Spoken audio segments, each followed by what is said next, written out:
ಎಲ್ಲರಿಗೂ ನಮಸ್ಕಾರ. ಮಲ್ಲೇಶ್ವರ 8ನೇ ಕ್ರಾಸ್ನೊಳಗೆ Ramashrayam pure vegetarian restaurant 5 floor ಇದೆ. ನಾವಿದು ಓಪನ್ ಮಾಡಿ 11 ತಿಂಗಳಾಯಿತು. ಓಪನ್ ಮಾಡಿ 2ನೇ ತಿಂಗಳಿಗೆ ನಾವು ಮಾವಿನ ಮೇಳ ಅಂತ ಶುರು ಮಾಡಿದ್ವಿ. ಅದು 1 ತಿಂಗಳು ಮಾಡಿದ್ವಿ. ತುಂಬ ಸಕ್ಸಸ್ಫುಲ್ ಆಗೋಯಿತು. ಅದಾದಮೇಲೆ ಜಾಕ್ ಫ್ರೂಟ್ ಮೇಳ ಅಂತ ಮಾಡಿದ್ವಿ. ಅದು ಒಂದು 1 ತಿಂಗಳು ಮಾಡಿದ್ವಿ. ತುಂಬ ಸಕ್ಸಸ್ಫುಲ್ಲಾಗಿ ಹೋಯ್ತದು. ಇದಾದಮೇಲೆ ನಾವು ಬೆಳಗ್ಗೆ ಹೊತ್ತು 7 ಗಂಟೆಯಿಂದ 10 ಗಂಟೆ ತನಕ ಸ್ಕೀಮ್ ಹಾಕಿದ್ದೀವಿ. 40 ರೂಪಾಯಿಗೆ ಏನು ವೆರೈಟಿ ಬೇಕಾದರೂ ತೊಗೋಬೋದು. ಮತ್ತು ಮಧ್ಯಾಹ್ನ ಊಟ ಕೊಡ್ತೀವಿ, ಬಾಳೆಲೆ ಊಟ ಕೊಡ್ತೀವಿ 140 ರೂಪಾಯಿಗೆ. ವೀಕೆಂಡ್ ಒಳಗೆ 249 ರೂಪಾಯಿಗೆ ಒಳ್ಳೆ ರಾಜಭೋಜನ ಊಟ ಕೊಡ್ತಾಯಿದ್ದೀವಿ.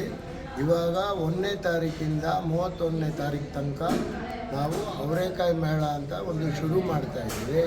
ತಮ್ಮೆಲ್ಲರ ಪ್ರೋತ್ಸಾಹದಿಂದ ನಮಗೆ ಆಶೀರ್ವಾದ ಮಾಡಿ ಅದು ಚೆನ್ನಾಗಿ ಬರಬೇಕು. ಎಷ್ಟು ಐಟಮ್ಸ್ ನೋಡಿ, ಈ ಅವರೇಕಾಯಿ ಮೇಳದೊಳಗೆ ಇದರೊಳಗೆ 21 ವೆರೈಟಿ ಕೊಡ್ತಾಯಿದ್ದೀವಿ. ಆ 21 ವೆರೈಟಿನೂ ಒಂದೊಂದು ದಿವಸ ಒಂದೊಂದು ವೆರೈಟಿ ಚೇಂಜ್ ಮಾಡಿ ಕೊಡ್ತಾಯಿದ್ದೀವಿ. ಯಾವ ಪ್ರೈಸ್? 349 ರೂಪಾಯಿಗೆ 21 ವೆರೈಟಿ ಕೊಡ್ತಾಯಿದ್ದೀವಿ. ಏನೇನು ಇರುತ್ತೆ ವೆರೈಟಿ?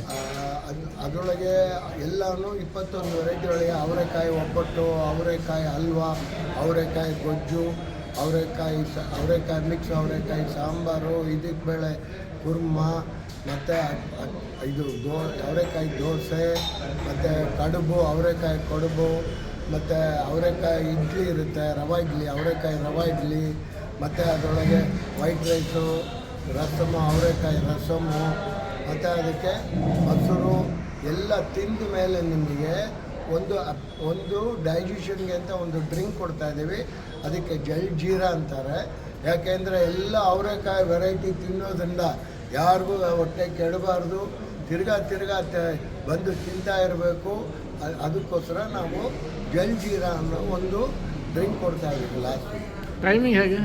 ಟೈಮಿಂಗ್ಸ್ ಇದು ಮಧ್ಯಾಹ್ನ 12:30 4:30 ತನಕ ಕೊಡ್ತಾಯಿದ್ದೀವಿ. ಸಂಜೆ ಆಮೇಲೆ ಪ್ರತಿಯೊಬ್ಬರಿಗೂ 349 ರೂಪಾಯಿ ಒಂದು ಊಟ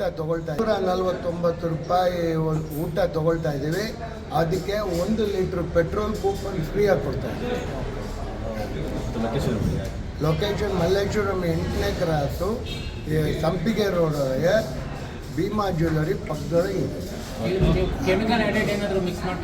ಖಂಡಿತ ಎಲ್ಲ. No added flavour, no colour, no MSG, no Ajinomoto, no soda. ನೀವು ಬೇಕಾದರೆ ಈ ಫುಡ್ಡನ್ನು ಲ್ಯಾಬಿಗೆ ತೊಗೊಂಡೋಗಿ ಕೂಡ ಟೆಸ್ಟ್ ಮಾಡ್ಬೋದು. ಅಷ್ಟು ಗ್ಯಾರಂಟಿ ಕೊಡ್ತಾರೆ. ನಿಮ್ಮ ಹೆಸರು ಹೇಳ್ಕೊ. ನನ್ನ ಹೆಸರು ಶ್ರೀರಂಗ ಅಂತ. ಗ್ರಾಹಕರಿಗೆ ಏನು ಇಷ್ಟಪಡ್ತೀನಿ? ನಮ್ಮ ದೇವರವರಲ್ಲ, ಅವ್ರು ಬಂದು ನಾವು ಮಾಡೋ ಐಟಮ್ನ ತಿಂದು ನಮ್ಗೆ ಆಶೀರ್ವಾದ ಮಾಡಿಬಿಟ್ಟು ಹೋಗೋದು.